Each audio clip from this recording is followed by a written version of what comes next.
Hello बच्चों, कैसे हैं आप लोग। उम्मीद करते हैं कि आप लोग बहुत ही अच्छे होंगे। थर्ड सेमेस्टर के सभी बच्चों को फिर से इस क्लास में स्वागत है। आपको पता है कि पिछले क्लास में मैंने एरिक इरिक्सन के बारे में बताया था। एरिक इरिक्सन के सिद्धांत का नाम मनोसामाजिक सिद्धांत है। मनोसामाजिक सिद्धांत के बारे में पिछले क्लास में जानकारी ले चुके थे। एरिक इरिक्सन के सिद्धांत के साथ यूनिट थर्ड का पढ़ाई खत्म हो चुका है। अब आगे हम लोग यूनिट फोर के पढ़ाई की ओर चलेंगे और यूनिट फोर खत्म होते ही सिलेबस खत्म हो जाएगी। उस हिसाब से लगता है कि तब तक कॉलेज में मैट्रिक का एग्जाम भी खत्म हो जाएगा। फिर हम लोग इसको एक बार फिर से ऑफलाइन में क्लास करने का कोशिश करेंगे।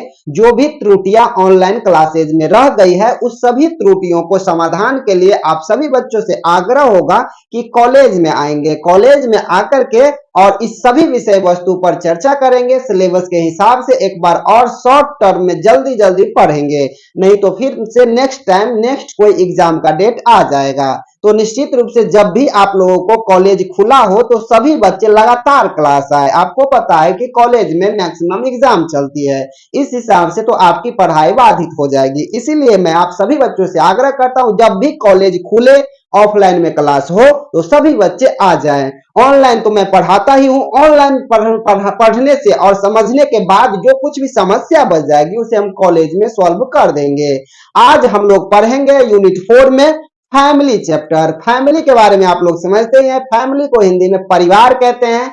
हम और आप सभी लोग किसी न किसी परिवार के हिस्से हैं। उस परिवार में कैसे रहन सहन होता है, कैसे रहते हैं, कौन से कैसे मुखिया होता है, इस सभी चीजों के बारे में जानकारी लेंगे। सबसे पहले फैमिली के बारे में, इसके मीनिंग को समझेंगे, इसके अर्थ को समझेंगे। फिर बहुत सारे मनोवैज्ञानिकों ने इस परिवार पर, इस फैमिली पर अपना अपना परिभाषा दिया है, इस पर भी चर्चा करेंगे। तो सीधे चलते हैं बुक्स की ओर और बुक्स में देखते हैं फैमिली को लेकर के क्या लिखा हुआ है। यह है फैमिली का अर्थ और परिभाषाएं। कहता है परिवार एक ऐसी संस्था है। परिवार क्या है? संस्था है। जैसे बड़े बड़े संस्था होते हैं वैसे भी परिवार एक क्या है? संस्था है, जो सर्वत्र समाज में पाया जाता है, सभी समाजों में पाया जाता है, क्योंकि बिना परिवार के समाज का निर्माण होता नहीं है। जहां पे परिवार रहते हैं, जहां पे बहुत सारे परिवार हो जाते हैं, वहीं पे एक समाज का निर्माण होता है। इसीलिए सर्वत्र समाज में सर्वत्र समाज में पाया जाता है, इसलिए इसे सार्वभौमिक संस्था माना जाता है। सार्वभौमिक संस्था मतलब सभी जगह यह पाया जाता है, इसलिए सार्वभौमिक संस्था माना जाता है। परिवार सभी समाजों में पाया जाता है, यद्यपि आदिम समाज में परिवार नहीं पाया जाता है। आदिम समाज कौन सा होता है, ये बात मुझे भी नहीं पता था। आदिम समाज क्या होता है? आदिम समाज को लेकर के जब मेरे मन में ख्याल आया कि ये क्या होता है, तो मैंने तुरंत चैट जीपीटी से पूछना शुरू कर दिया। जब चैट जीपीटी से पूछा तो चैट जीपीटी ने कहा आदिम समाज के बारे में कि आदिम समाज क्या होता है। आदिम समाज में परिवार की अवधारणा नहीं होती है। आदिम समाज में परिवार नहीं होते हैं, परिवार होते ही नहीं है। इसके कई कारण हो सकते हैं। परिवार नहीं होता है, इसके कई कारण हो सकते हैं। समूह विवाह, आदिम समाज में क्या होता है? समूह विवाह।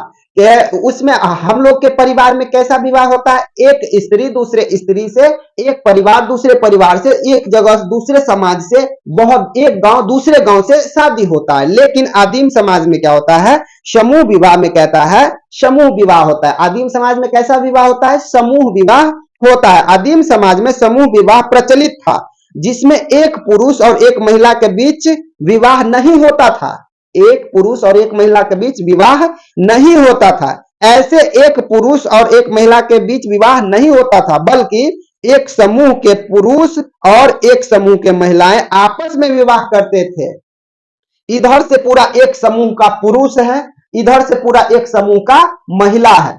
एक समूह का विवाह दूसरे समूह से एक साथ हो जाता था। समूह मतलब 10, 15, 20 इस तरह से होता था। समूह में एक आदमी का शादी नहीं होता था, इसमें समूह में होता था। समझ में आ गया? एक समूह से कोई पुरुष रहता था, सभी पुरुष, और एक समूह से पूरे स्त्री रहती थी, दोनों में शादी होता था। समझ में आ गया?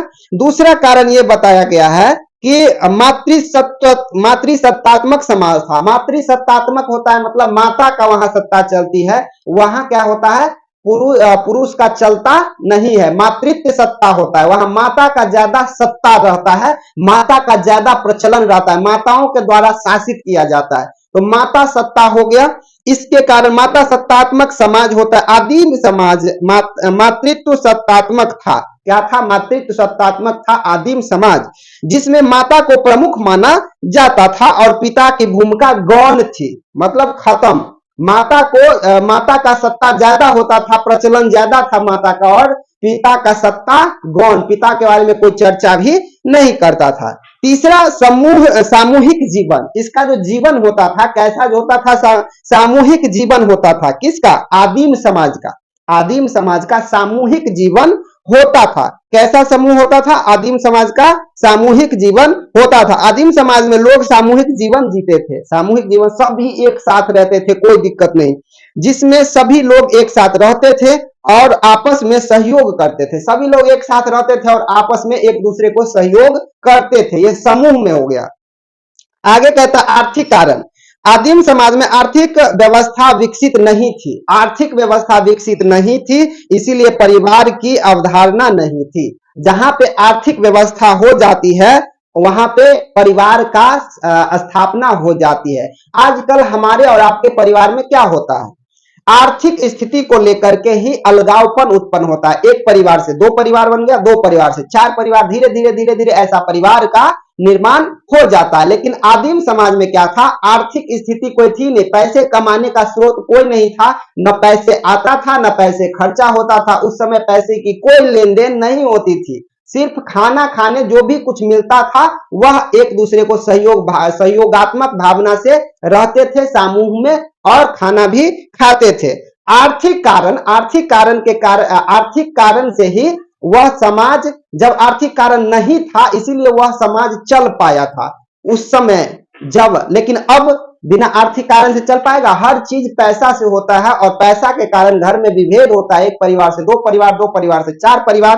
तो इसीलिए कहता है कि आदिम समाज में आर्थिक व्यवस्था विकसित नहीं थी, इसीलिए परिवार अवधारणा नहीं थी।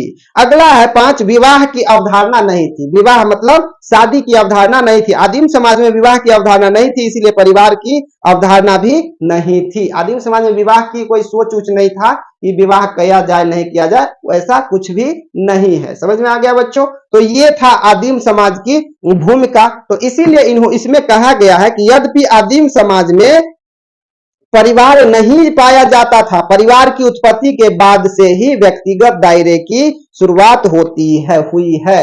जब जब परिवार जब क्या लिखा है, परिवार की उत्पत्ति के बाद से ही व्यक्तिगत दायरे की शुरुआत हुई। परिवार की उत्पत्ति से, जब तक परिवार की उत्पत्ति नहीं हुई तब तक व्यक्तिगत दायरे, परिवार, एक परिवार ये बन गया, एक परिवार ये बन गया, दोनों परिवार है। अब दोनों परिवार व्यक्तिगत बारे में सोच रहा है, हमको इतना, हमको इतना, हमको इतना हो जाए। तो वहीं से परिवार की शुरुआत हुई, क्योंकि परिवार समाज की एक छोटी इकाई के रूप में होती है। परिवार क्या होता है? छोटी इकाई के रूप में। समाज बड़ा है, समाज में एक घर, अगर एक परिवार है तो वह एक छोटा इकाई है, दो परिवार छोटा इकाई है। जब छोटी छोटी इकाई मिलती है तभी समाज का निर्माण होता है। तो छोटी छोटी इकाई के रूप में विकसित हुआ, जहां व्यक्तिगत रूप से कुछ एक वस्तुओं तथा व्यक्तियों पर अपना व्यक्तिगत अधिकार का अस्तित्व शुरू हुआ। यह एक इकाई है जिसमें माता पिता, परिवार क्या है? एक इकाई है जिसमें कौन कौन लोग रहते हैं? माता पिता रहते हैं, भाई बहन रहते हैं, चाचा चाची रहते हैं, भतीजे रहते हैं, पुत्र पुत्री रहते हैं, दादा दादी रहते हैं, और न जाने कई सारे संबंध जुड़ करके एक परिवार का निर्माण होता है। इसी परिवार के बारे में एक मनोवैज्ञानिक है, मैकाइवर तथा पेज ने कहा है। कौन? मैकाइवर तथा पेज ने कहा है, परिवार पर्याप्त निश्चित यौन संबंधों द्वारा परिभाषित एक ऐसा समूह है जो बच्चों को पैदा करने तथा लालन पालन करने की व्यवस्था करता है। परिवार क्या है? परिवार को परिभाषित किया मैकाइवर तथा पेज ने कि परिवार पर्याप्त निश्चित यौन संबंधों का, परिवार में यौन संबंध होते हैं, एक पुरुष एक महिला के जब शादी होते हैं तो यौन संबंध होते हैं। उसके बाद जो बच्चे होते हैं, धीरे धीरे जब बच्चे बड़े होते हैं तो वहां से परिवार का निर्माण होता है। समझ में आ गया? ये मैकाइवर तथा पेज ने कहा है। एक मनोवैज्ञानिक है सिंगलेसे डेविस, सिंगल से डेविस ने कहा, अकॉर्डिंग टू सिंगल से Davis, family is a group of personal whose relation to one another are based upon consanguinity who are therefore kin to one another.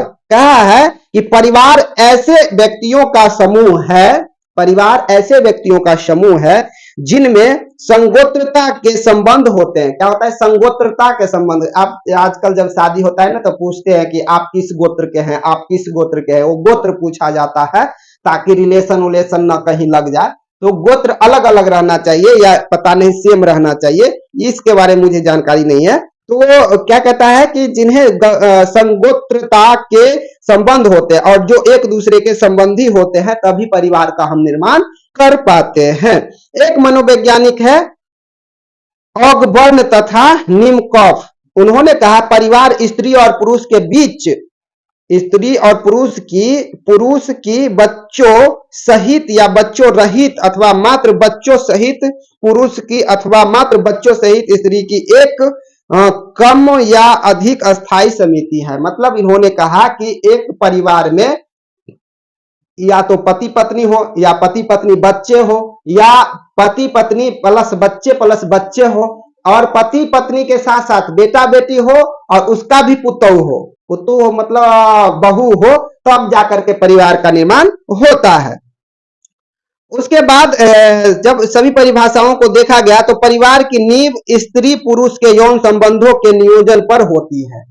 परिवार का जो निर्माण होता है वह कैसे होता है? स्त्री पुरुष के यौन संबंधों से होता है। बच्चों को जन्म देना, उनका लालन पालन करना इसके मुख्य कार्य होते हैं। एक परिवार का मुख्य कार्य क्या होता है? बच्चों को जन्म देना और उस बच्चे का लालन पालन करना और उसे पढ़ा लिखा कर कुछ बना देना, फिर उसके भी बच्चे होंगे, फिर उसके भी बच्चे होंगे। इस तरह से धीरे धीरे परिवार का निर्माण होता है। तो एक परिवार से कई सारे परिवार बनते हैं, कई सारे परिवार से और कई सारे परिवार बनते हैं, तभी परिवार का निर्माण होता है। तो अब हम लोग यूनिट 4 में चल चुके हैं। पहला जो चैप्टर है परिवार, परिवार का आज हम लोग मीनिंग समझे हैं, अर्थ समझे हैं और अगले क्लास में हम लोग परिवार के और विशेषताओं के बारे में जानेंगे कि हमारे परिवार में, आपके परिवार में आजकल क्या हो रहे हैं। मिलते हैं फिर इसके विशेषताओं को लेकर किसी अगले वीडियो में, अगले टॉपिक को लेकर के। तब तक पढ़ते रहिए, नोट्स बनाते रहिए और एंजॉय करते रहिए।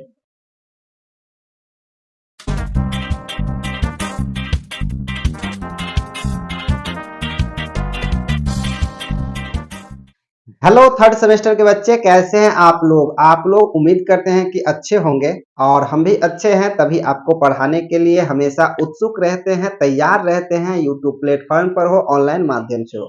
पिछले क्लास में हम लोग फैमिली के बारे में चर्चा किए थे, फैमिली को समझे थे। परिवार हर किसी इंसान के पास होता है, सब कोई आदमी, हर इंसान परिवार का ही हिस्सा होता है, चाहे हम हो, आप हो या कोई भी हो, सभी लोग एक परिवार का ही हिस्सा है। जिस तरह से वृक्ष में लगा हुआ पत्ता का वैल्यू तभी तक होता है जब तक वह वृक्ष से लगा हुआ है।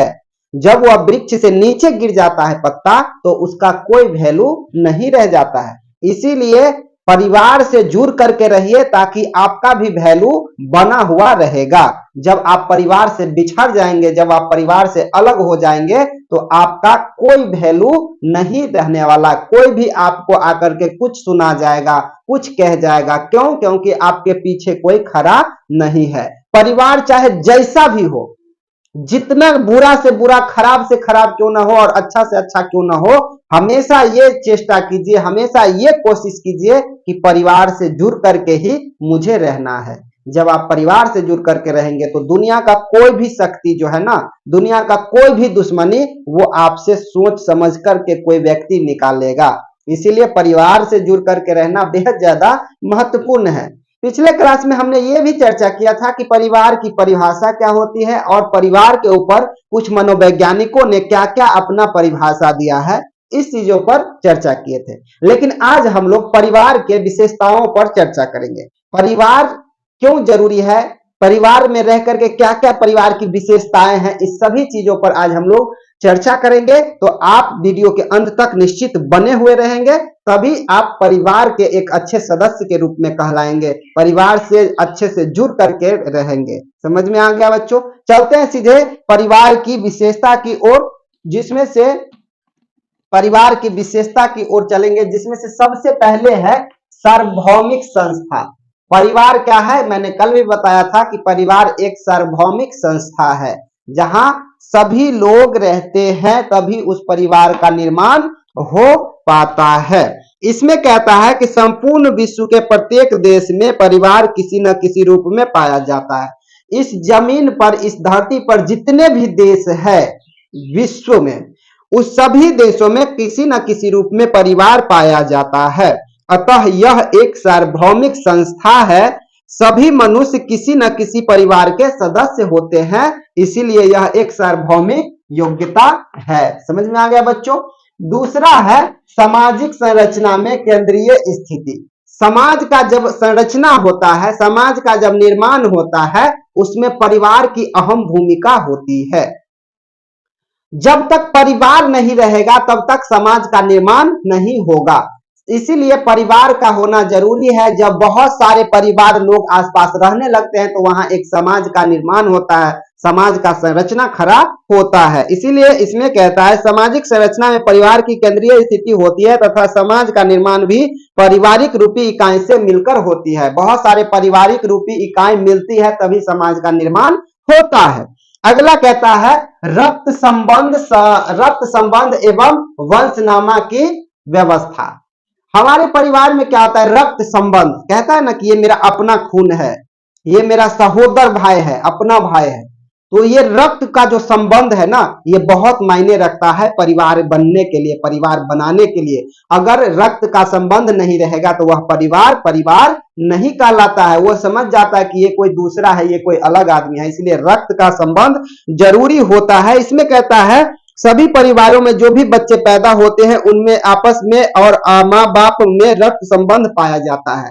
जब माँ बाप से बच्चे का जन्म होता है तो उसका रक्त संबंध पाया जाता है, जिसको डीएनए कहते हैं, वो पाया जाता है, संबंध पाया जाता है। सभी परिवारों में वंशनामा की व्यवस्था के आधार पर नामकरण किया जाता है। वंशनामा के आधार पर नामकरण किया जाता है। जैसे कोई आदमी लिखता है ना कि सूर्यकांत ठाकुर, तो उनके बच्चे का क्या नाम पड़ेगा? अगर लड़का है तो उसके बच्चे का नाम पड़ेगा, कुछ भी नाम रख देंगे लेकिन लास्ट में ठाकुर नाम पड़ेगा। ये वंशनामा के आधार पर क्या होता है?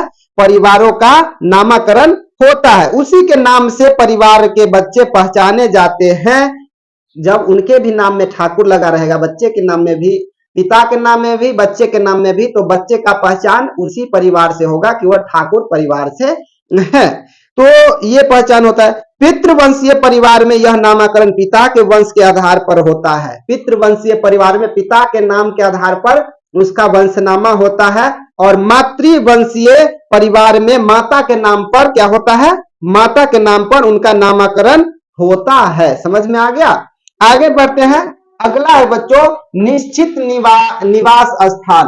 परिवार बनाने के लिए परिवार की विशेषता ये होती है कि परिवार का एक निश्चित निवास स्थान होना चाहिए। वह घुमंतु भोटिया नहीं होना चाहिए। आज यहाँ रह लेंगे, कल वहां रह लेंगे, परसों वहां रह लेंगे, तो ये घुमंतु भोटिया नहीं होना चाहिए। आप जहां भी रहे, कहीं भी रहे, लेकिन एक परिवार कोई अस्थाई परिवार होता है, अस्थाई परिवार का होना भी चाहिए। मैं पटोरी में रहता हूं, मेरा यहाँ छोटा परिवार, लेकिन हम किसी न किसी परिवार के हिस्सा है। हमारा घर दरभंगा है, तो उस दरभंगा में भी मेरा परिवार है ना, वहां मम्मी पापा भाई बहन सभी लोग हैं, दादा दादी सब लोग हैं, तो हम उस परिवार के हिस्सा है, एक अंग हैं, उस वृक्ष के एक हम पत्ते हैं। समझ में आ गया बच्चों? अगर हम उस वृक्ष से अलग रहेंगे, अलग टूट कर हो जाएंगे, तो हमारा कोई वैल्यू नहीं है। लेकिन हम उनसे जुड़ करके हैं, हम हमेशा घर जाते आते हैं, हमारा परिवार से जुड़ाव है, हमारा समाज से जुड़ाव है। तो जब परिवार और समाज से जुड़ाव होता है तो क्या हम उससे अलग हैं? क्या नहीं, उनसे अलग नहीं है, हम अपने परिवार के साथ ही है। अगला है, इसीलिए निश्चित निवास स्थान होता है हमारा। निवास स्थान लगभग निश्चित ही होता है, परंतु कुछ दशाओं में जैसे नौकरी के लिए अन्यत्र बसना आदि के कारण परिवार समाप्त नहीं हो जाता है। अगर आपका नौकरी कहीं दूसरे जिला में हो जाए तो आप वहां चले जाएंगे तो इसका मतलब परिवार खत्म नहीं हो जाएगा। अभी मैंने बताया ना कि मेरा घर दरभंगा है लेकिन मैं यहाँ रहता हूं तो मेरा परिवार खत्म नहीं हो गया, मेरा परिवार है, मेरे परिवार से रिलेशन है। तो इसीलिए ये क्या हो गया कि परिवार के साथ संबंध होना चाहिए, निश्चित निवास स्थान होती है परिवार का। पांचवा है आर्थिक व्यवस्था। क्या है? आर्थिक व्यवस्था।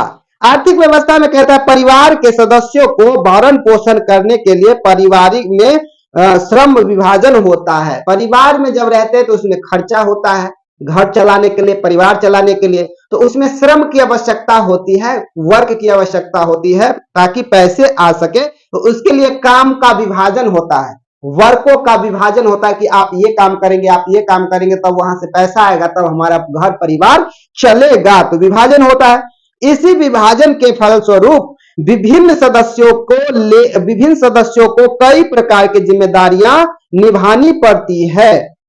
परिवार में जितने भी सदस्य हैं सभी को अलग अलग प्रकार की जिम्मेदारियां निभानी पड़ती है, तभी हमारा घर परिवार चलेगा। इसी जिम्मेदारी के आधार पर उनकी परिवार में स्थितियां तय होती है। जब अच्छे परिवार चलने लगते हैं, सभी को जो काम दिया जाता है वो काम चलने लगता है, तो हमारा परिवार का अच्छा से भरण पोषण चलने लगता है और स्थिति तय होती है। पुरुष और महिला लैंगिक असमानता का जन्म इसी श्रम विभाजन के फलस्वरूप होता है। स्त्रियों को खाने पीने की व्यवस्था और घर का प्रबंधन का कार्य दिए जाने के कारण ही उनको घर की चार दीवारी में रहना पड़ता है। ये पहले की है व्यवस्था, जो स्त्रियों को चार दीवारी के अंदर रखा जाता था, लेकिन आज के स्त्री चार दीवारी के अंदर रहने वाले में से नहीं है, क्योंकि सभी जब पढ़ते लिखते हैं तो सभी को जॉब करना है, सभी को वर्क करना है, सभी को आजादी चाहिए।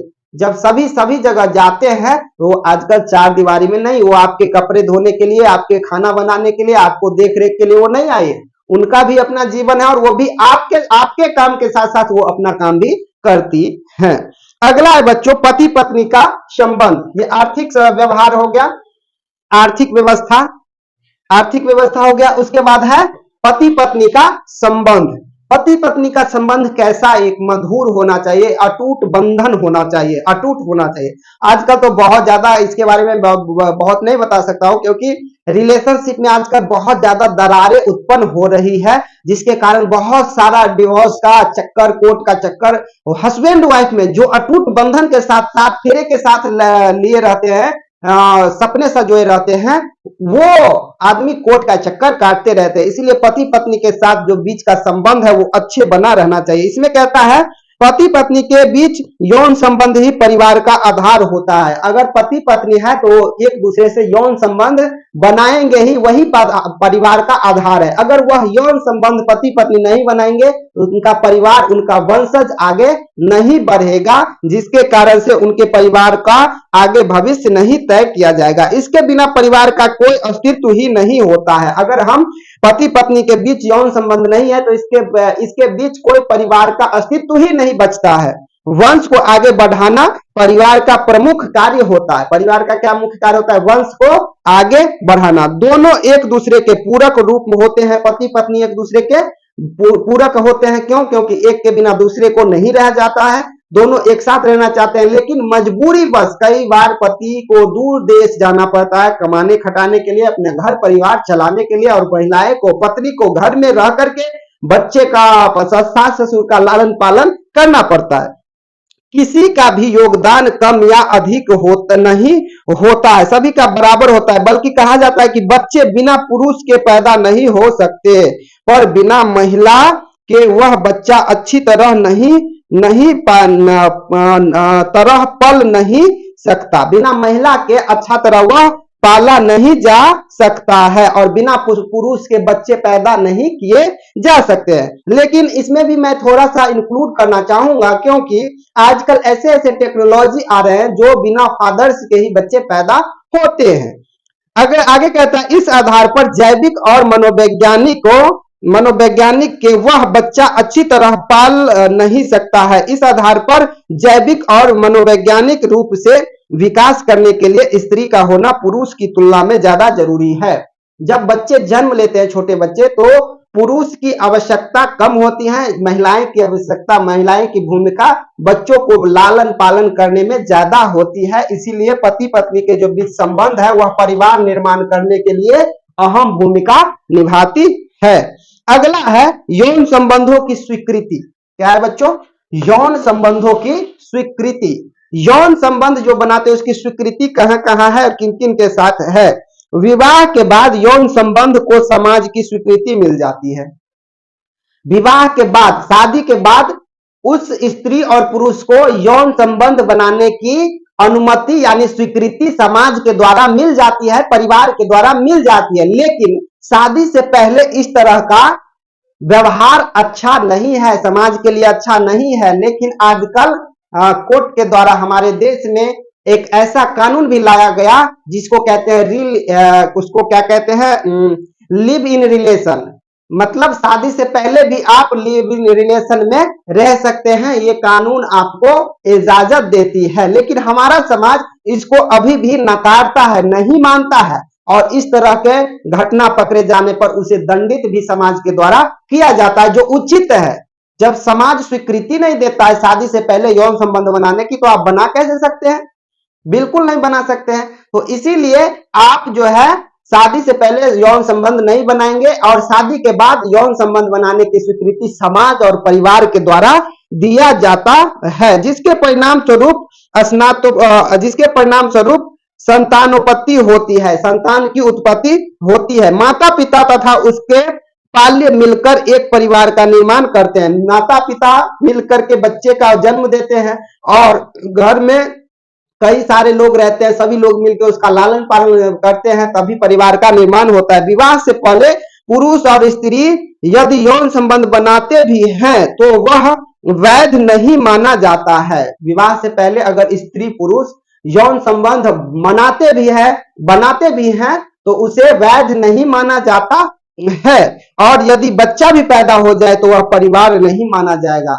शादी से पहले यौन संबंध मनाना ये तो नहीं है, वैध नहीं माना जाता, लेकिन उसके बाद बच्चा भी हो जाता है तो उसको भी परिवार नहीं माना जाएगा, क्योंकि जब दोनों का घर ही नहीं है, दोनों एक जगह रहते ही नहीं है, तो वो बच्चे का परिवार कहां से मिल पाएगा? इसीलिए वह वैध नहीं है और परिवार नहीं माना जाता है। अगला है सामाजिक सुरक्षा। सामाजिक सुरक्षा क्या होता है कि जब हम परिवार में रहते हैं, समाज में रहते हैं, तो सामाजिक सुरक्षा की भी आवश्यकता होती है। परिवार के सभी सदस्य एक दूसरे को सामाजिक सुरक्षा भी प्रदान करते हैं। ये मेरा भाई है, ये मेरा पापा है, ये मेरी मम्मी है, ये मेरी बहन है, सभी एक दूसरे को परिवार में सुरक्षात्मक दृष्टिकोण से देखते हैं। सामाजिक सुरक्षा प्रदान करने में पुरुष महिलाओं की रक्षा करते हैं। सामाजिक सुरक्षा प्रदान करने में पुरुष महिलाओं की क्या करती है? रक्षा करती है, और उन्हें समाज के अन्य लोगों से बचाते हैं। अपने परिवार में जो लोग रहते हैं, समाज में बहुत सारे ऐसे लोग हैं जो परिवार को दबाना चाहते हैं, परिवार को क्षति पहुंचाना चाहते हैं, तो उनसे पुरुष वर्ग से परिवार के बचाते हैं, उस वैसे समाज से। इसी सामाजिक सुरक्षा के कारण पुरुषों का वर्चस्व कायम हो गया है। इसी कारण से पुरुषों का वर्चस्व कायम है आज तक कि हम तुम्हारा सुरक्षा करते हैं, महिलाओं को कहते हैं, और स्त्रियों पुरुष पर निर्भर हो गई है। अगला है सभ्यता एवं संस्कृति का संवाहक। सभ्यता एवं संस्कृति का संवाहक, इसमें कहता है परिवार को सभ्यता और संस्कृति का संवाहक माना गया है। परिवार को क्या माना गया है? सभ्यता और संस्कृति का संवाहक माना गया है। इस भूमिका में स्त्री को ऊंचा स्थान दिया गया है, और तरह तरह के अनुष्ठानों, व्रत, पूजा पाठ, संस्कार आदि के लिए स्त्रियों की उपस्थिति को स्वीकारा गया है। कहा गया है कि जिस पूजा पाठ संस्कृति में महिलाओं का हाथ नहीं होता है, वह पूजा पाठ या यज्ञ सफल नहीं होता है। इसलिए सभ्यता एवं संस्कृति का संवाहक महिलाओं को माना जाता है। अगला है भावात्मक आधार। क्या है? भावात्मक आधार, इमोशनल बेसिस। परिवार के सदस्य आपस में पारस्परिक भावना रूप से संबंधे हुए होते हैं। आपस में एक दूसरे से बंधे हुए होते हैं, भावनात्मक रूप से बंधे हुए होते हैं कि ये मेरे पापा है, ये मेरे भैया है, मेरी माँ है, मेरी बहन है, इसी से भावनात्मक रूप से जुड़े हुए होते हैं, बंधे हुए होते हैं।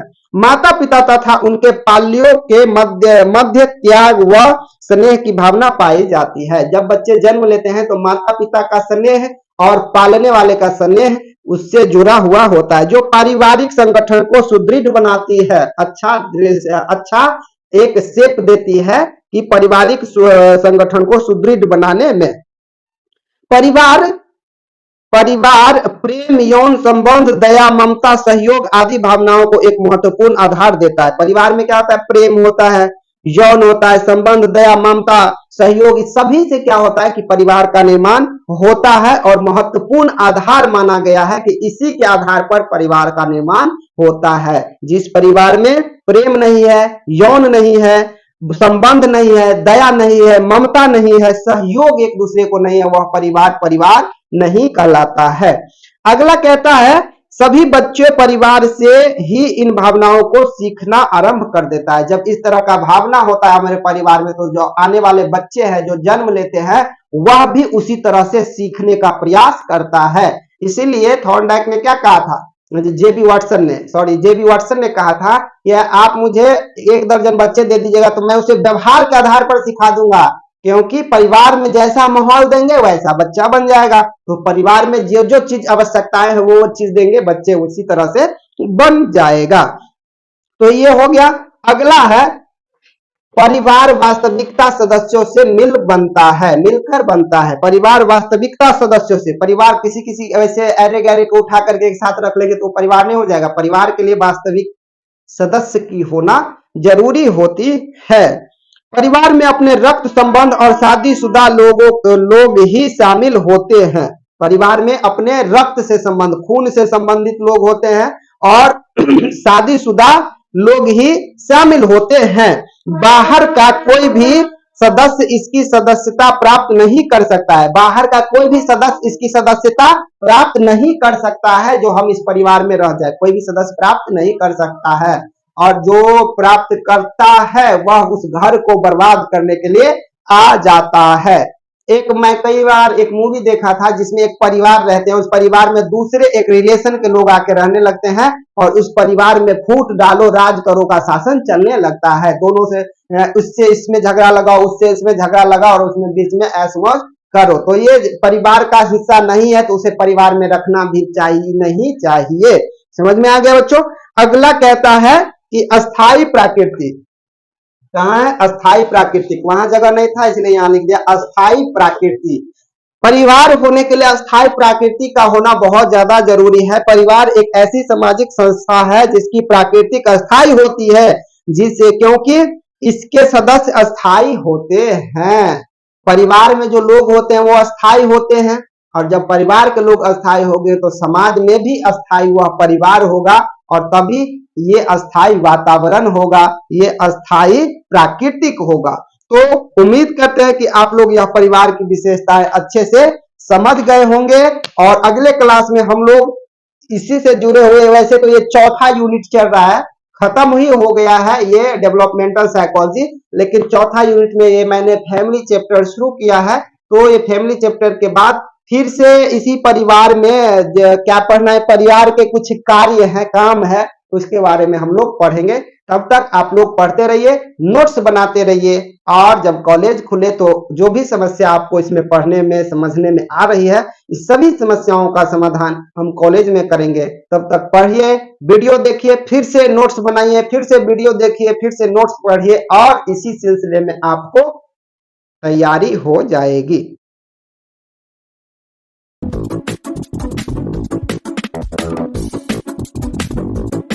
हेलो बच्चों, कैसे हैं आप लोग? उम्मीद करते हैं कि आप लोग बहुत ही अच्छे होंगे। आज का क्लास ये 3rd सेमेस्टर वाले बच्चों के लिए। आप सभी बच्चों को पता है कि 3rd सेमेस्टर में सिलेबस खत्म होने ही वाली है। हम लोग चौथे यूनिट में एंट्री कर चुके हैं और चौथे यूनिट के सबसे पहला जो टॉपिक है वह है फैमिली चैप्टर। फैमिली में हम लोग पढ़ चुके हैं, फैमिली का मीनिंग, अर्थ पढ़ चुके हैं, और फैमिली के विशेषता का फैमिली का जो विशेषता है इस पर भी हम लोग पढ़ चुके हैं। फैमिली की विशेषता हो गई है, इसका मीनिंग हो गया है। आज हम लोग पढ़ेंगे फंक्शंस ऑफ फैमिली, फैमिली के कार्य के बारे में कि हमारा परिवार कैसे कार्य करता है। जब आप बोर्ड पे नजर डालेंगे functions of family, functions of family जिसको हिंदी में कहते हैं परिवार के कार्य, परिवार में कार्य क्या क्या होते हैं, इस सभी चीजों पर आज हम लोग इस वीडियो में पढ़ेंगे। परिवार में कैसे होते हैं कार्य, क्या क्या कार्य होते हैं। तो मूल तरह से अगर देखा जाए तो परिवार में दो तरह के कार्य होते हैं। कितने तरह के कार्य होते हैं? हमारे या आपके परिवार में दो तरह के कार्य होते हैं या देखे गए हैं। पहला कार्य है परिवार के मूल्य कार्य और दूसरा कार्य है परिवार के सामान्य कार्य। ये मूल काम और सामान्य काम क्या होता है? मूल काम और सामान्य काम, परिवार के बहुत सारे ऐसे काम है जो मूल काम है और परिवार के बहुत सारे ऐसे काम है जो क्या काम है? सामान्य है, नॉर्मल है, जनरली है कार्य। समझ में आ गया? तो इसी विषय वस्तु पर हम आज पढ़ेंगे, लिखेंगे, आप सभी को बताएंगे, आप लोग समझेंगे और मैं जब पीडीएफ भेजता हूं उसे आप नोट्स बना करके कॉपी में भी लिखेंगे। समझ में आ गया बच्चों? तो सबसे पहले हम चलते हैं इस साइड परिवार के मूल कार्य की ओर। परिवार के मूल कार्य यानी परिवार का जो मूल काम है, वास्तविक काम है, वह परिवार का क्या क्या काम है। तो पहला काम जो आता है वह है प्रजनन क्रिया। क्या है? प्रजनन क्रिया।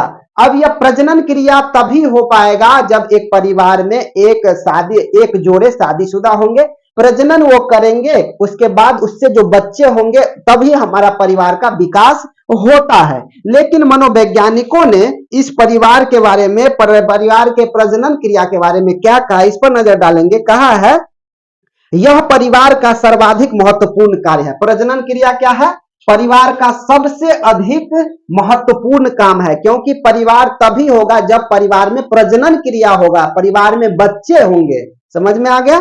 तो यह महत्वपूर्ण कार्य है क्योंकि इसी क्रिया से संतान की उत्पत्ति होती है तथा परिवार की नींव पड़ती है। जब हम यह प्रजनन करते हैं तभी हमारा परिवार की उत्पत्ति होती है, बच्चे की उत्पत्ति होती है और हमारा परिवार आगे बढ़ता है, नींव पड़ता है।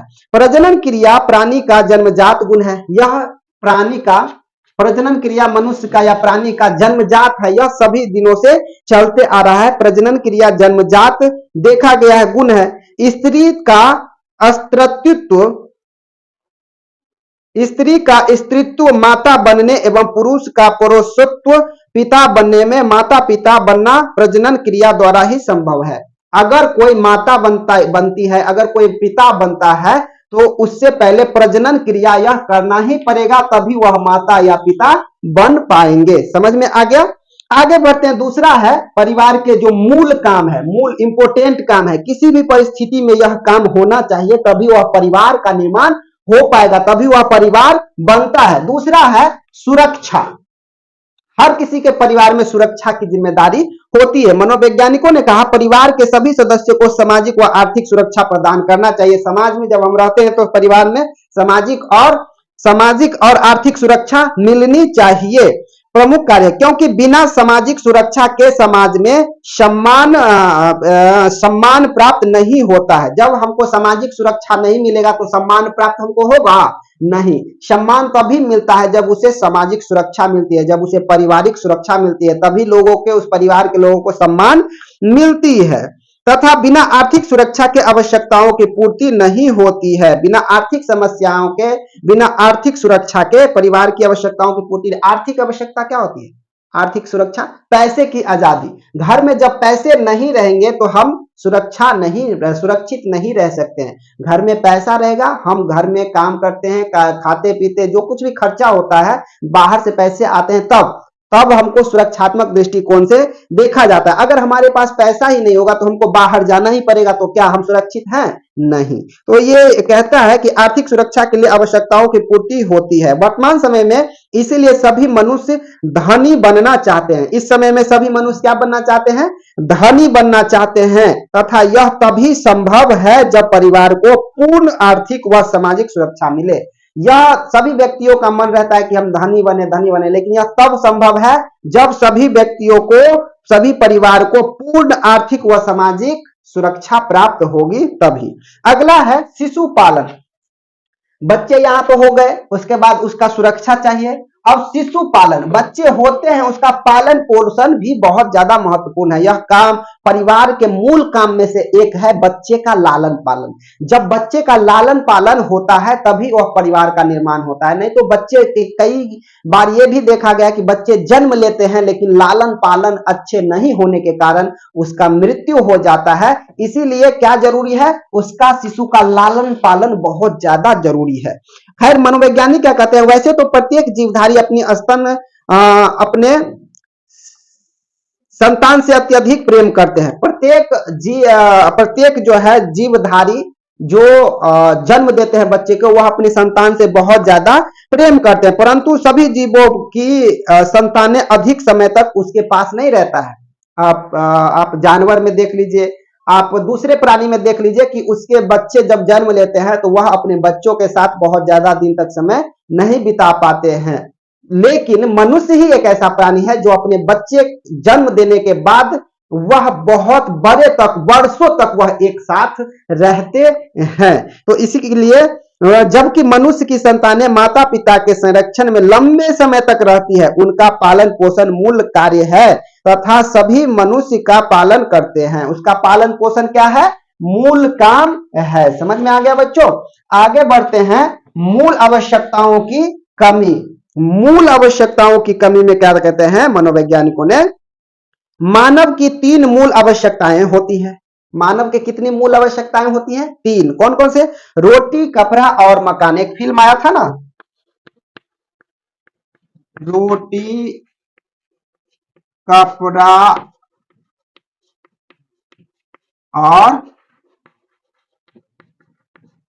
और मकान। यह तीनों चीज जो है सो मानव को बहुत ज्यादा जरूरी होता है जीवन में जीने के लिए। यह तीनों चीज जब रहेगा तभी एक अच्छे मानव जी सकता है। इसलिए मूल आवश्यकता में इसको रखा गया है कि मूल आवश्यकता में मानव को क्या चाहिए, रोटी कपड़ा मकान, ये तीनों चीज चाहिए मानव को। इसीलिए पूर्ति उसे संसाधनों की सहायता से स्वयं करनी पड़ती है। अगर मूल आवश्यकताओं की पूर्ति करनी है तो व्यक्ति को इस चीज को पूरा करना पड़ेगा। अतः यह परिवार का आवश्यक कार्य है। परिवार में पल बढ़ रहे बालकों के विकास के लिए उपरोक्त सभी मूल सुविधाएं प्रदान करनी चाहिए। जब हमारे परिवार में कोई छोटे बच्चे की जन्म होती है तो उसे सबसे जो मूल आवश्यकताएं हैं वह पूरा करना होता है। नहीं तो कल वही बच्चे आपको गाली देंगे कि आपने मेरे लिए किया ही क्या, मेरे लिए ना रोटी जुड़ा पाए आप, न कपड़ा दे पाए आप हमको, न मकान दे पाए, क्या किया। इसीलिए सभी परिवार के मुखिया यानी माता पिता चाहते हैं कि बच्चे को मूल आवश्यकताओं के अंतर्गत रोटी कपड़ा और मकान चाहिए ही चाहिए। अगला कहता है स्वास्थ्य संबंधी जागरूकता।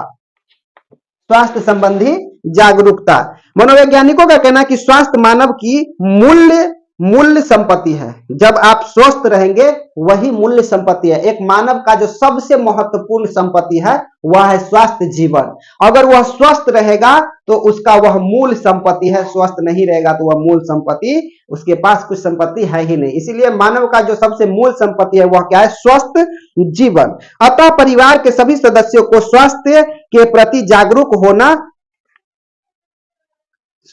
चाहिए। परिवार में जितने भी सदस्य रहते हैं सभी को जागरूक होना चाहिए कि किसी भी परिस्थिति में स्वस्थ हमको रहना है। परिवार के बड़े सदस्यों के परिवार के छोटे सदस्यों के साथ का विशेष ध्यान देना चाहिए। परिवार में अक्सर स्वास्थ्य किनका खराब होता है, या तो परिवार के जो सबसे छोटे बच्चे होते हैं उसका स्वास्थ्य खराब अधिक होता है, या तो सबसे ज्यादा बुजुर्ग है उसका स्वास्थ्य सबसे ज्यादा खराब होती है। तो दोनों, या तो सबसे कम उम्र के या तो सबसे अधिक उम्र के व्यक्तियों का स्वास्थ्य जल्दी से खराब होता है। स्वास्थ्य के बगैर जीवन का भरपूर आनंद नहीं लिया जा सकता। अगर हम स्वस्थ नहीं है तो हम जीवन का भरपूर आनंद नहीं ले सकते। इसीलिए व्यक्ति को जीवन का भरपूर आनंद लेने के लिए उसे स्वस्थ रहना बहुत ही ज्यादा जरूरी होता है। अगला है बच्चों शिक्षा की व्यवस्था। जब परिवार में बच्चे जन्म लेते हैं तो पढ़ाना लिखाना पालन पोषण करना एक परिवार की जिम्मेदारी होती है। इसीलिए शिक्षा की अब व्यवस्था हमको करना पड़ेगा। जो परिवार में बच्चे जन्म लेते हैं उसके लिए शिक्षा की व्यवस्था करना पड़ेगा। मनोवैज्ञानिक कहते हैं प्रायः मनुष्य अपने पालियों का विकास अपने से ही ज्यादा चाहता है मनुष्य की जैसे जिस परिस्थिति में हम जिए हैं हम रहे हैं इससे बेहतर मेरे बच्चों को मिले। विकास का आधार शिक्षा है, जितना हम पढ़े लिखे उससे ज्यादा मेरे बच्चे पढ़े लिखे, तो इसीलिए विकास का आधार शिक्षा है। अतः परिवार में पल रहे बालकों के संपूर्ण विकास के लिए उनके लिए शिक्षा की व्यवस्था करना परिवार का मूल कार्य है। बच्चों जब जन्म लेते हैं परिवार में तो उनके लिए शिक्षा का व्यवस्था करना बहुत ही ज्यादा जरूरी है और ये परिवार वालों की जिम्मेदारी होती है। सभी अवस्थाओं में बालक के पूर्ण विकास में शिक्षा महत्वपूर्ण भूमिका निभाती है। जब बालक का पूर्ण विकास होगा तो उसमें शिक्षा महत्वपूर्ण होगा। बालक सभी कुछ विकास है, सब कुछ बच्चा हंस खेल पौष्टिक आहार सब कुछ है, स्वस्थ है, सब ठीक है, लेकिन शिक्षा नहीं है तो बालक का बच्चे का पूर्ण विकास नहीं है। शिक्षा बिना जिंदगी अधूरी है। तो इस पर मेरा एक सॉन्ग भी आने वाला है, तो आप लोग को भी ये सुनने को मौका मिलेगा, मोटिवेशनल सॉन्ग है। तो ये शिक्षा बिना सब कुछ अधूरी है, महत्वपूर्ण भूमिका निभाती है। कौन? शिक्षा। वर्तमान में तो शिक्षा का महत्व और भी बढ़ गया है। इस समय शिक्षा का महत्व ज्यादा बढ़ गया है। हर घर हर परिवार में लोग शिक्षित होना चाहता है, अपने बच्चे लोगों को पढ़ाना चाहता है, अभी इसीलिए महत्व बढ़ गया। अतः माता पिता को अपने पाल्य के विकास के लिए शिक्षा संबंधी समस्त व्यवस्थाओं आवश्यकताओं की पूर्ति करनी चाहिए। आज जो बच्चे जन्म लेते हैं उस परिवार के उस गार्जियन का दायित्व बनता है कि अपने बच्चे को अच्छे शिक्षा का व्यवस्था करना। अब ये तो हो गया परिवार के मूल आवश्यकताओं में ये सभी चीजें आते हैं। प्रजनन क्रिया आती है, सुरक्षा आता है, शिशु पालन आता है, मूल आवश्यकताओं की पूर्ति आता है, स्वास्थ्य संबंधी सूचना आता है, शिक्षा की व्यवस्था आता है। ये मूल आवश्यकता है हमारे परिवार की, मूल आवश्यकता जो किसी भी परिस्थिति में चाहिए ही चाहिए। लेकिन कुछ ऐसे आवश्यकताएं होते हैं जो सामान्य होता है, मिलता है तो ठीक है, नहीं मिलता है तो कोई बात नहीं। जिसमें से सबसे पहला है परिवार के सामान्य कार्य। कौन कौन से कार्य है? पहला है आर्थिक कार्य।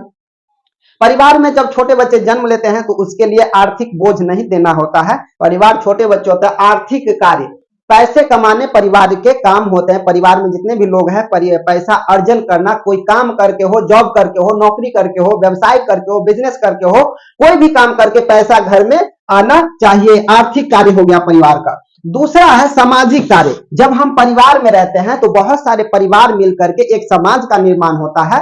जब परिवार एक साथ होते हैं तो समाज में भी एक साथ होगा, तो ये समाज का भी बहुत सारे ऐसे कार्य होता है जो परिवार के लोगों को करना होता है, परिवार के मुखिया को करना होता है। तो सामाजिक कार्य हो गया। अगला है धार्मिक कार्य।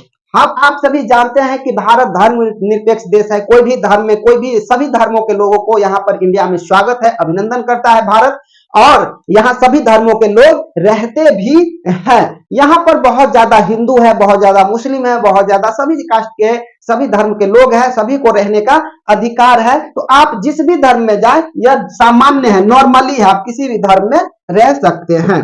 अगला है 4 नंबर सांस्कृतिक कार्य। सांस्कृतिक कार्य, जब हम परिवार में रहते हैं, जब हम समाज में रहते हैं तो वहां पे सांस्कृतिक कार्य भी होना चाहिए और होता भी है। हमारा समाज कहाँ है, हमारा समाज का संस्कृति क्या है। जैसे हम मिथिला क्षेत्र से आते हैं, मिथिला में से क्या क्या जरूरत है, मिथिला का क्या क्या चीज परंपरा है, सामा चकेबा लगनी झिझिया ठुमरी, ये सब क्या है, मिथिला का परंपरा है। और इस परंपरा के आधार पर आगे चलता है हमारा मिथिला, तभी इसको संस्कृति कहा गया है। मिथिला संस्कृति कहता है ना कि मिथिला का ये संस्कृति है, मिथिला का संस्कृति है। मिथिला का संस्कृति मतलब पान माछ मखान ये सब मिथिला की संस्कृति में आता है। अगला बताते हैं व्यक्तित्व का विकास।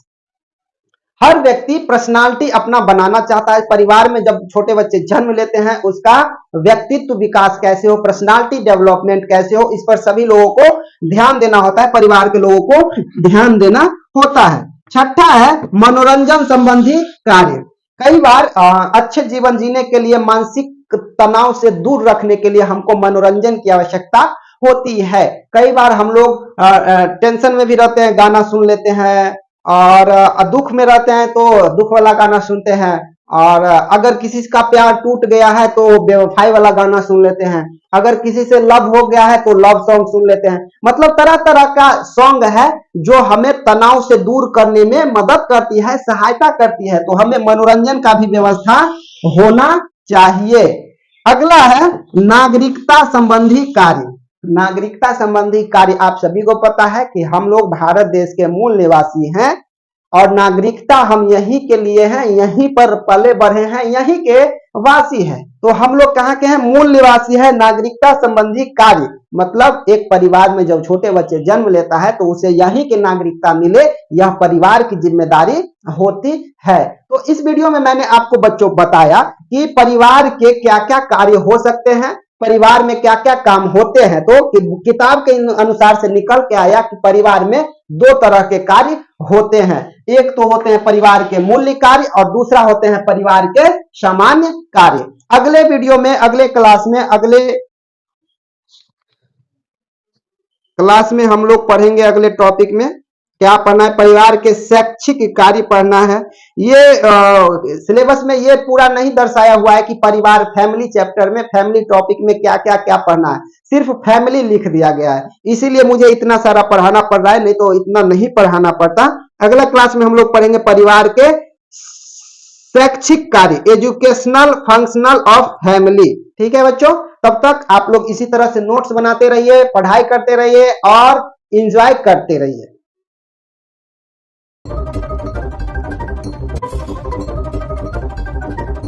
हेलो, कैसे हैं थर्ड सेमेस्टर के बच्चों? उम्मीद करते हैं कि आप लोग अच्छे होंगे, नोट्स भी बनाते होंगे, वीडियो भी देखते होंगे और अच्छे से पढ़ाई कर रहे होंगे। उम्मीद तो हम यही कर सकते हैं आपसे, क्योंकि इतने प्यारे प्यारे अच्छे अच्छे थर्ड सेमेस्टर में हमको बच्चे मिले हैं इस सेशन में 2024 से 2028 में।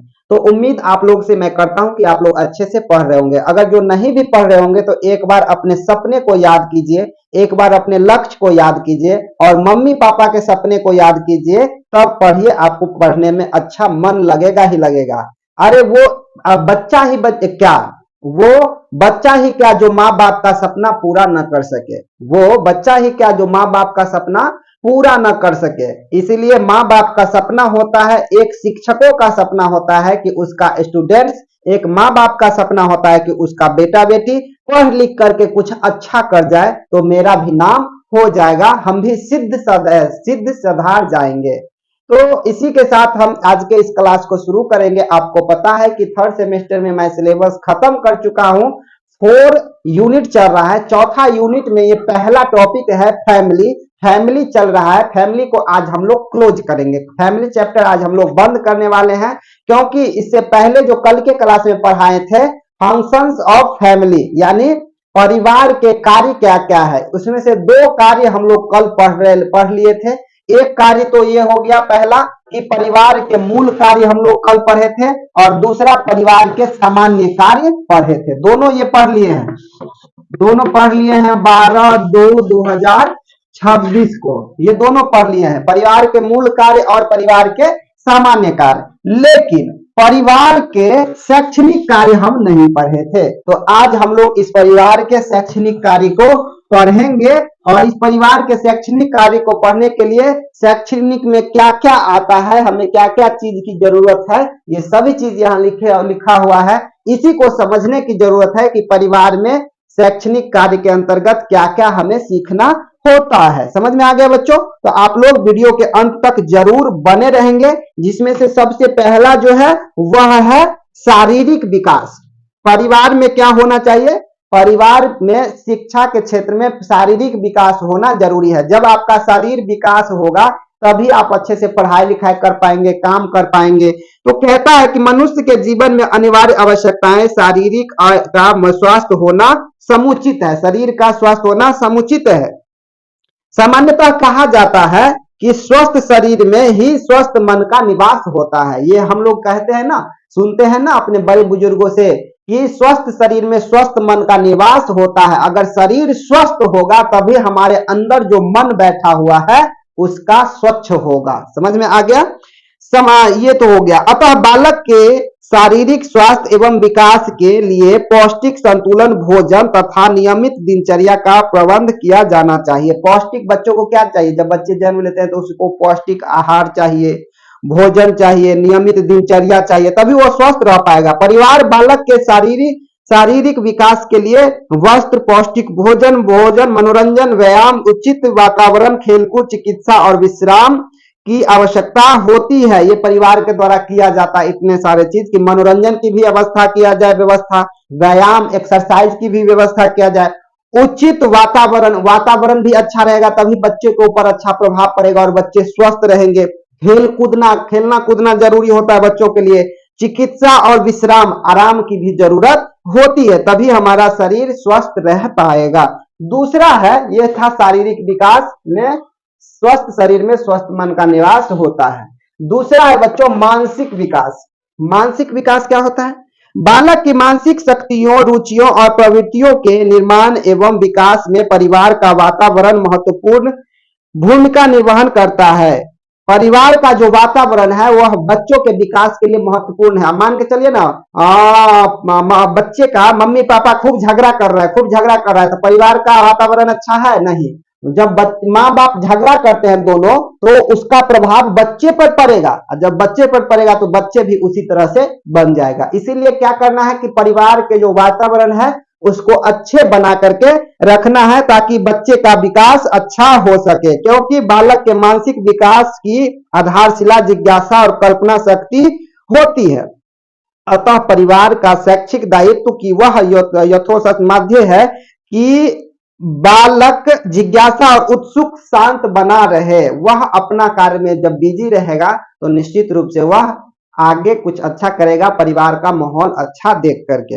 अगला है तीसरा, चरित्र एवं नैतिक विकास। चरित्र समझते हैं ना, ये बहुत, उसको क्या कह सकते, कैसा वर्ड है? चरित्र एक ऐसा वर्ड है जिस वर्ड के पीछे लगा दिया जाए वह वर्ड खराब हो जाता है।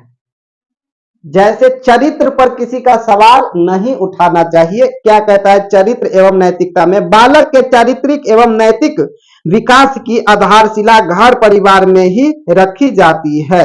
बच्चों का जो चरित्र है उसका निर्माण घर से ही शुरू होता है, उसका आधारशिला घर और परिवार में ही रखी जाती है। बालक में प्रारंभ से ही अनुकरण करने की आदत होती है, अतः परिवार के सदस्यों का कर्तव्य है कि वे बालक के उत्तम चरित्र और नैतिक मूल्यों के निर्माण के लिए न्याय, सत्य, प्रेम, उदारा, दया, सहानुभूति, शिष्टाचार, सहानुभूति, सहिष्णुता तथा श्रद्धा की भावना जगाएं। बच्चों के अंदर ये परिवार की जिम्मेदारी होती है, माता पिता की जिम्मेदारी होती है कि बच्चे जब जन्म लेते हैं, जन्म से 2 वर्ष के बाद से उन्हें अच्छा चरित्रवान व्यक्ति बनाने के लिए, चरित्रवान बच्चे बनाने के लिए उसे जो जो आवश्यकताएं होती है वह सभी चीज उन्हें मुहैया कराई जाए। उसे यह भी सिखाया जाए कि झूठ नहीं बोलना है, सत्य बोलना है, प्रेम, एक दूसरे से नफरत नहीं करना है, प्रेम करना है, उदारता, किसी को अगर कुछ तकलीफ है तो उदार दिल से उसे मदद करना चाहिए, दया दिखाना चाहिए, सहानुभूति दिखाना चाहिए, शिष्टाचार, किसी से कैसे बात किया जाए ये भी सिखाना चाहिए। तो ये सब जो है बच्चे के चरित्र, अच्छे चरित्र निर्माण के कारण होते हैं। और अच्छे चरित्र का निर्माण कब होता है? जब उनके परिवार का वातावरण अच्छा होता है, जब उनके परिवार में रह रहे सदस्यों अच्छे होते हैं, माता पिता अच्छे होते हैं, तब अच्छे चरित्र का निर्माण और नैतिक विकास होता है। अगला है भावात्मक और सांस्कृतिक विकास। भावात्मक और सांस्कृतिक विकास में कहता है परिवार का एक महत्वपूर्ण उद्देश्य एवं कार्य है बालक का भावात्मक विकास एवं संस्कृति विकास। बालक में घर की सफाई तथा सजा सज्जा द्वारा कलात्मक विषयों के प्रति रुचि जागृत की जानी चाहिए। बच्चों में क्या करना चाहिए कि कलात्मक जागृति, मतलब कला, कुछ बनाने का, कुछ पेंटिंग करने का, ये कला जागृत करनी चाहिए। साहित्य, संगीत और कला का भी विहीन होना चाहिए, कला उसमें होना चाहिए, साहित्य और संगीत का कला होना चाहिए। कहे ना, साहित्यं संगीतं कला विहीनम साक्षात पशु पुच्छ विषान विहीनन, मतलब जो व्यक्ति इस पृथ्वी पर साहित्य, संगीत, कला से वंचित है वह इस पृथ्वी पर बिना सिंह के पशु हैं, बिना सिंह के पशु है। इसलिए साहित्य, संगीत और कला प्रत्येक व्यक्ति में रहना ही चाहिए। समझ में आ गया बच्चों? अगला कहता है आदत, रुचि एवं पसंद का विकास। आदत, रुचि एवं पसंद का विकास। कई बच्चों का आदत हो जाता है अच्छे करने का, बुरे करने का। कई बच्चे को रुचि होता है किसी काम को करने का, कई बच्चे को पसंद है कि मुझे ये करना पसंद है। इसके बारे में कहता है कि बालक में अच्छे बुरी आदतें, रुचियों एवं पसंदों का विकास परिवार में ही होता है। ये सभी चीज कहाँ होता है? परिवार में। क्या पसंद है, क्या नहीं पसंद है, किस चीज में रुचि रुचि है, किस चीज में रुचि नहीं है, तो ये सब परिवार में ही विकसित होता है। घर के सदस्यों की आदतों को देखकर बालक अनजाने में ही उन्हें ग्रहण कर लेते हैं। घर के सदस्य जैसे जैसे करते हैं बालक वैसा ही करना शुरू कर देता है। भले वो गलत है या सही है उस बच्चे को नहीं पता, लेकिन घर के जो भी सदस्य कर रहे हैं वही चीज करना शुरू कर देते हैं घर के छोटे बच्चे। तो ये आदत हो गया, रुचि हो गई, पसंद हो गया। अगला है धार्मिक शिक्षा। क्या है? धार्मिक शिक्षा। धार्मिक शिक्षा में कहता है कि बालक का पूर्ण नैतिक चरित्र धार्मिक शिक्षा के अभाव में विकसित नहीं हो सकता है। बच्चे का अगर पूर्ण शिक्षा चाहिए, पूर्ण शैक्षणिक देना है, तो उस धार्मिक शिक्षा के बिना नहीं हो सकता है। एक धर्मनिरपेक्ष लोकतंत्र में परिवार का मुख्य कार्य शैक्षणिक कार्य होने के कारण हमारे देश में धार्मिक शिक्षा देने के लिए परिवार का उत्तरदायी मुख्य रूप बढ़ गया है। धार्मिक शिक्षा किसी स्कूल, किसी संस्थान में नहीं दिया जाता है। धार्मिक शिक्षा अपने परिवार के द्वारा ही दिया गया है और उनका ही जिम्मेदारी होता है कि बच्चे को धार्मिक शिक्षा दे।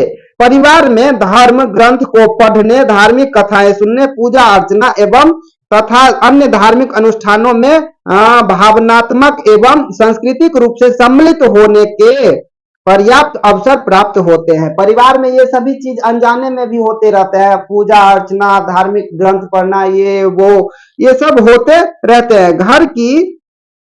घर की सुंदर व आकर्षण वस्तुओं में बालक की रुचि अधिक होती है। घर में जो भी अच्छे चीजें होते हैं उसमें बालक की रुचि अधिक होती है। इसी प्रकार बालक की अलग अलग वस्तुओं की पसंद या नापसंद की पारिवारिक वातावरण निर्भर करती है। घर में बहुत सारे चीज होते हैं जो पसंद भी होता है, जो पसंद नहीं भी होता है। अब ये भी तो मान सकते हैं कि ये भी मैं पढ़ा रहा हूँ धार्मिक शिक्षा, और धार्मिक शिक्षा बच्चे को पसंद नहीं आता हो, बच्चे को टेक्नोलॉजी समझ में आता हो, बच्चों को साइंटिस्ट बनने का समझ में आता हो, बच्चे को विज्ञान पढ़ने में, साइंस पढ़ने में रुचि आता हो, तो ये भी तो हो सकता है। तो उसको रुचि के अनुसार है कि वह क्या किधर जाना चाहता है, क्या पढ़ना चाहता है, क्या वो पसंद करता है, क्या वो पसंद नहीं करता है। मैं तो इस चीज पर नहीं बिलीव करता हूं कि बिना मेहनत किए हुए मैं परीक्षा में पास कर जाऊंगा। भले मैं पूरे दिन पर पूजा अर्चना क्यों ना करूं, पूरे अच्छे अच्छे मंदिर में क्यों ना जाऊं, जब तक मैं पूरा मेहनत नहीं करूंगा, जब तक मैं पढ़ूंगा नहीं, तब तक मैं अच्छे नंबर नहीं ला सकता। और जब अच्छे नंबर नहीं ला सकता तो मेरे अच्छी जॉब नहीं लग सकती है। इसीलिए अपने कर्म यानी पढ़ाई पे ध्यान देना है, तभी हम इस क्षेत्र में आगे बढ़ सकते हैं।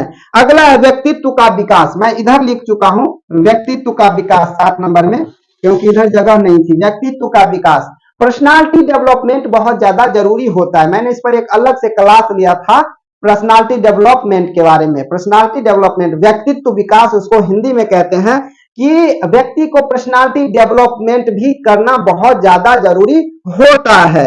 बालक के व्यक्तित्व के शारीरिक, मानसिक, धार्मिक, संवेगिक, नैतिक तथा सामाजिक आदि अलग अलग पक्षों का विकास परिवार के मध्य रहकर ही होता है। इतने सारे विकास परिवार के बीच में ही रह करके होता है। बाल्यावस्था के अच्छे संस्कारों का प्रभाव अस्थायी होता है और यह बालक के व्यक्तित्व के समतुल्य एवं सुंदर बनाता है। जब छोटे बच्चे होते हैं तो उसी समय बालक के परिवार के ही मध्य रह करके ये सब संस्कार मिलते हैं। बाल्यावस्था के अच्छे संस्कारों का प्रभाव पड़ता है। यह बालक के व्यक्तित्व को संतुलित एवं सुंदर बनाता है, पर्सनालिटी बनाता है। अगर पर्सनालिटी का मतलब आप लोग क्या समझते हैं? व्यक्तित्व का मतलब ही बताइए। कोई आदमी अच्छा कपड़ा पहन लिया है, अच्छा सूट बूट पहना हुआ है, जूता पहना हुआ है, घड़ी एकदम ब्रांडेड पहना हुआ है, तो उसका पर्सनालिटी अच्छा है? वो सिर्फ देखने वाला पर्सनालिटी अच्छा है। आंतरिक पर्सनालिटी भी होना बहुत ज्यादा जरूरी है। आप जब पर्सनालिटी चैप्टर पढ़ेंगे तो उसमें मैं आपको बताया हूं, आप वीडियो में जाकर के देखेंगे तो उसमें एक पर्सनालिटी नाम का टॉपिक होगा, चैप्टर होगा यूट्यूब पर, उसको आप पढ़ के देखिएगा। पर्सनालिटी का मतलब ये नहीं कि ऊपर से मैं बहुत अच्छा हूं। पर्सनालिटी का मतलब अंदर के साथ साथ ऊपर का अच्छा होना जरूरी है। कई बार तो बाहर का अच्छा रहे या ना रहे, लेकिन अंदर का अच्छा होना जरूरी है। सपोज दैट एग्जाम्पल मान लेते हैं, अभी भारत के राष्ट्रपति कौन है? द्रौपदी मुर्मू। और उनको अगर व्यक्तित्व को देखा जाए, पर्सनालिटी को देखा जाए, तो सामने से तो वो उतनी अच्छी नहीं लगती है, लेकिन अंदर में कितने गुण भरे हुए हैं कि उतना पर्सनालिटी इतना बड़ा है। समझ में आ गया? तो कोई भी आदमी अगर अपने चेहरे पर अगर घमंड करते हो तो ये गलत है।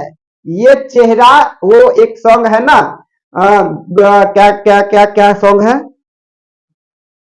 गोरे रंग पे ना इतना गुमान कर, गोरे रंग 2 दिन में ढल जाएगा। तो इस पर लोगों को गुमान नहीं है। अंदर से अपना पर्सनालिटी, अपना व्यक्तित्व को डेवलप करो, अंदर से सुंदरता बनाओ, तब जाकर के हमारा अच्छा एक अलग पहचान बनेगा कि उस व्यक्ति में यह गुण है।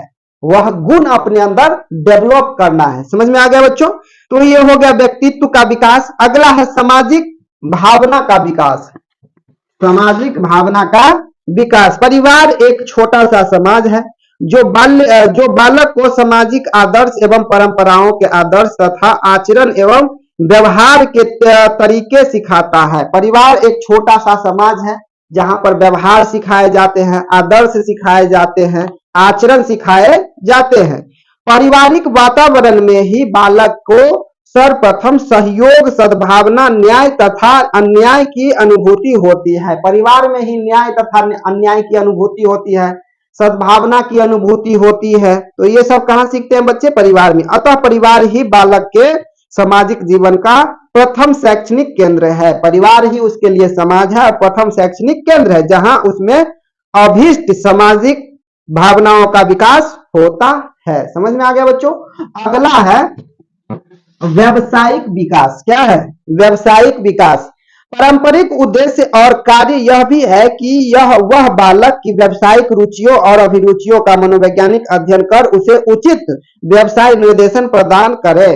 बालक को कई बार ये होता है कि उसे व्यवसाय में रुचि लगती है, बिजनेस करने में रुचि होती है, तो मनोवैज्ञानिकों का क्या करना है कि उस परिवार वाले को क्या करना है कि परिवार वाले उस बालक को लेकर मनोवैज्ञानिक के पास जाएंगे, उससे काउंसलिंग करवाएंगे, उसे परामर्श दिलवाएंगे और उस बच्चे को जिस चीज में मन लग रहा है, जिस चीज में मन लग रहा है, जैसे बिजनेस में मन रहा है, तो बिजनेस का ही चयन करके उसे बिजनेस करने देना चाहिए, प्रदान करें।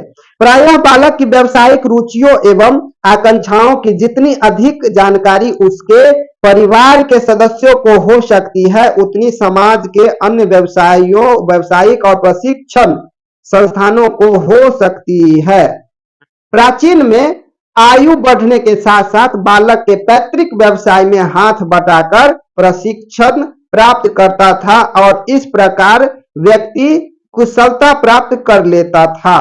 कहता प्राचीन काल में क्या होता था कि बालक के जो पिता है, मतलब बच्चे बच्चियां का जो पिता है, वो कोई ना कोई बिजनेस करते थे और उस बिजनेस जब करते थे तो उसी बिजनेस में उनके बच्चे हाथ बटा बटा करके, मतलब सहयोग कर करके वह सीख जाते थे और व्यावसायिक दृष्टिकोण से वह शिक्षित हो जाते थे, तब वह भी बिजनेस करना शुरू कर देते थे। तो ये था आज के क्लास में। आज के क्लास के लिए शारीरिक विकास, मानसिक विकास, चरित्र एवं नैतिक विकास, भावात्मक विकास, सांस्कृतिक विकास, ये सब किसके अंतर्गत आता है? परिवार के शैक्षणिक कार्य के अंतर्गत आता है। तो मैं आप लोगों को ये पीडीएफ भी भेज दूंगा, आप लिख भी लेंगे और अच्छे से समझ भी लेंगे और यह वीडियो देखेंगे तो और अच्छे से समझ में आ जाएगा। मिलते हैं फिर किसी नए वीडियो में नए टॉपिक के साथ। तब तक नोट्स बनाते रहिए और एंजॉय करते रहिए।